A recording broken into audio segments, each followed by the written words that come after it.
What happens when a quiet baker who makes your morning bread becomes the most terrifying hunter Alaska has ever known? Welcome to SherlockMode. The year is 1983. Snow falls gently on the quiet streets of Anchorage, Alaska. Inside a warm bakery, the smell of fresh bread fills the air. Robert Hansen, a 44-year-old baker, greets his customers with a shy smile. To everyone in town, Robert is just an ordinary man. He has a wife, 2 children, and runs a successful bakery.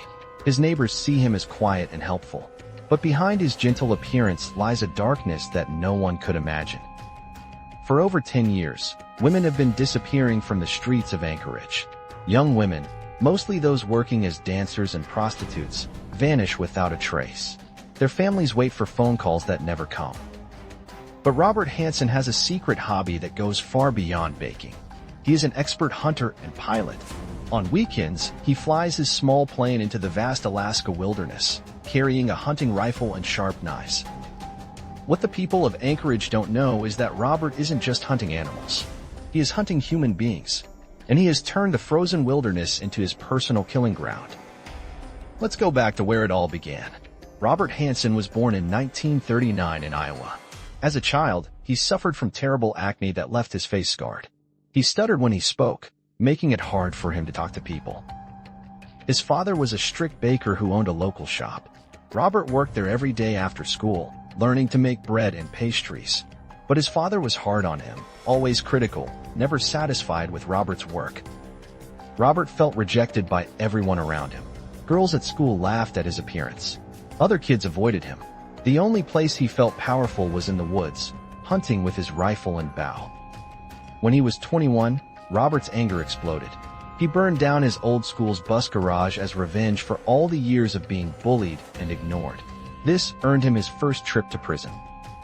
In prison, doctors diagnosed Robert with serious mental illness. They said he had periods where he lost touch with reality. But when he was released, no one was watching him closely enough. Robert moved to Alaska in the 1960s, drawn by the vast wilderness and hunting opportunities. He opened his bakery, got married, and started a family. To everyone who knew him, he seemed to be living a normal, quiet life. But in 1972, something dark awakened inside Robert. He began driving through the streets of Anchorage at night, looking for vulnerable women. His targets were young women who worked as dancers or prostitutes. Robert would approach these women with a friendly smile, offering them money for their services. But instead of taking them to a motel, he would drive them to a secluded spot and pull out a gun. What happened next was Robert's twisted version of hunting.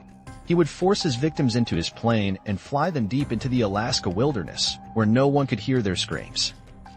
Once they landed in the middle of nowhere, Robert would give his victims a horrifying choice.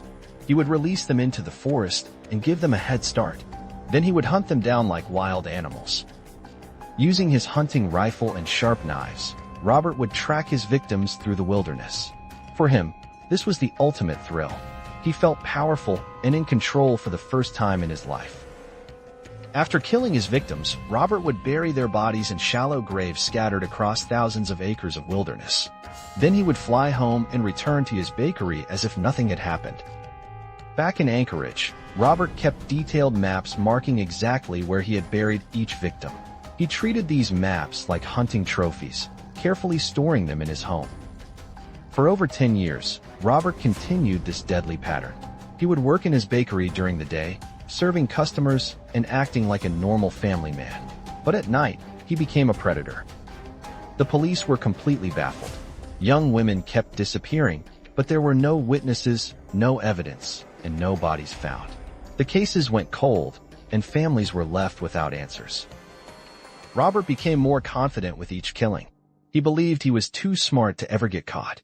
The vast Alaska wilderness was the perfect place to hide his crimes. But in June 1983, Robert made a mistake that would finally bring his reign of terror to an end. He picked up a 17-year-old girl named Cindy Paulson from the streets of Anchorage. Like his other victims, Robert handcuffed Cindy and drove her to his home. He had a basement room where he would take his victims before flying them to their death. But Cindy was different from Robert's other victims. She was strong-willed and determined to survive. While Robert was distracted, she managed to break free from her handcuffs. Cindy ran from Robert's house in terror, her heart pounding as she fled through the neighborhood. She flagged down a passing motorist who called the police immediately. When police arrived, Cindy told them an incredible story. She described being kidnapped by a quiet baker who planned to fly her into the wilderness and hunt her like an animal. At first, many officers didn't believe Cindy's story. Robert Hansen was a respected businessman with no criminal record in Alaska. The story seemed too bizarre to be true. But Detective Greg Baker had a gut feeling that Cindy was telling the truth. He decided to investigate Robert Hansen more closely, even though other officers thought it was a waste of time. Baker discovered that Robert owned a small plane and was an expert hunter. He also found that Robert had been arrested years earlier for arson. The pieces were starting to fit together. The FBI was called in to help with the investigation. Agent John Douglas, an expert in serial killer behavior, created a profile that matched Robert Hansen perfectly. Police got a search warrant and went to Robert's house. In his basement, they found the exact couch and bear rug that Cindy had described. They also found weapons and hunting gear. But the most damning evidence was hidden in Robert's den. Police found detailed aviation maps with small X marks scattered across the wilderness. Each X marked where Robert had buried a victim. When confronted with this evidence, Robert Hansen finally confessed. For hours, he calmly described how he had killed at least 17 women over more than 10 years. Robert led police to burial sites scattered across thousands of acres of Alaska wilderness.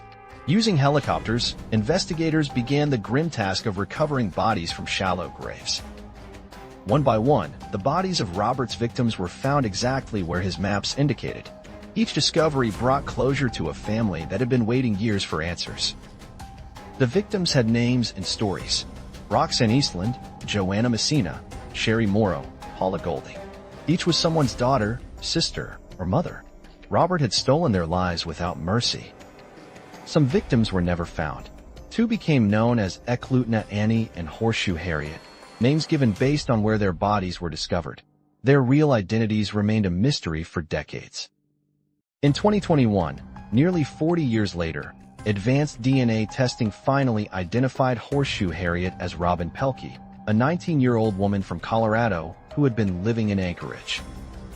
During his trial, Robert showed no emotion as prosecutors described his crimes in horrific detail. He appeared calm and detached, as if they were discussing someone else's actions. The prosecutor, Frank Rothschild, later said that Robert's breaking point came when he realized the evidence against him was overwhelming. That's when he decided to confess everything. In 1984, Robert Hansen was sentenced to 461 years in prison plus life, without parole. The judge wanted to make sure he would never walk free again. Robert spent the next 30 years in an Alaska prison. He aged quietly behind bars, no longer the predator who once terrorized the streets of Anchorage. The case became famous worldwide. Movies and documentaries were made about the butcherbaker murders. The story fascinated people because of how ordinary Robert seemed on the surface. How could a quiet baker and family man commit such horrific crimes? Experts say Robert's childhood trauma and mental illness created a perfect storm of rage and violence. Robert felt powerless his entire life. Bullied as a child, rejected by women, dominated by his father. Hunting gave him the ultimate sense of control and power over others. The vast Alaska wilderness made his crimes possible. In most places, it would be impossible to hunt humans without being discovered. But Alaska's isolation gave Robert the perfect hunting ground. Robert also targeted vulnerable women who society often ignored. Prostitutes and dancers were less likely to be immediately missed, and police were less likely to investigate their disappearances seriously. On August 21, 2014, Robert Hansen died in prison of natural causes at age 75. He had served 30 years of his sentence and never showed remorse for his crimes. But his death didn't end the story. Cold case investigators continue working to identify his remaining victims and bring closure to more families. Cindy Paulson, the brave woman who escaped and led police to Robert, became a hero. Her courage to speak up and fight back saved countless other lives. The butcherbaker case changed how police investigate missing person cases involving vulnerable populations. Every disappearance is now taken seriously from the start. Today, Robert Hansen's bakery building still stands in Anchorage, but it's now used for other businesses. The neighbors try to forget the evil that once lived among them. The Alaska wilderness where Robert buried his victims has been reclaimed by nature, but investigators still occasionally search for remains of victims who were never found. Here's the most chilling twist of all. Robert Hansen lived a completely normal life during the day. He was a devoted father, successful businessman, and helpful neighbor. Evil can hide behind the most ordinary face. The people who bought bread from his bakery never suspected they were being served by one of America's most dangerous serial killers. He fooled everyone for over a decade. If you enjoyed unraveling this mystery, like and subscribe to Sherlock Mode.